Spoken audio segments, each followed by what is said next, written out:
da hana cin hanci. Barista Muhuyi ya gaya min cewa an rubuta takarda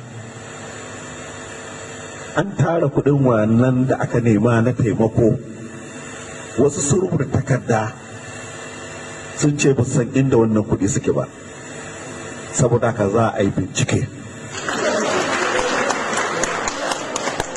don ya ci wanda ya ci wannan kudi dole ne a fito da wannan kudi.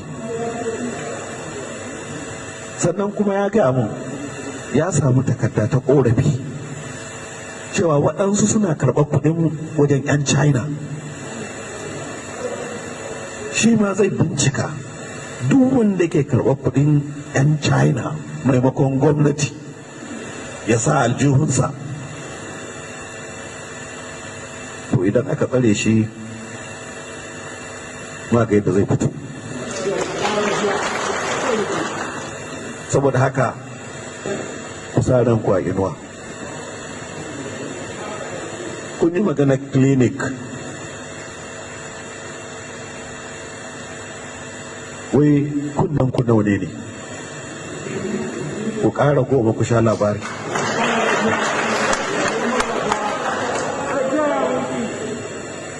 Za mu yi maku clinic kyauta, musa magani kyauta, musa ma'aikatan asibiti kyauta, kuma ku zo ku sha magani kyauta. Duk wannan domin mu gyara maku wannan kasuwa. Amma abinda za mu tabbatar maku, wallahi duk wani shaƙi, duk wani mai cuwa-cuwa ƙaryarsa ta yi ƙarya. Akwai wanda yake nan gaba za mu kama su, amma ba zan faɗi sunayensu ba don kasu gudu.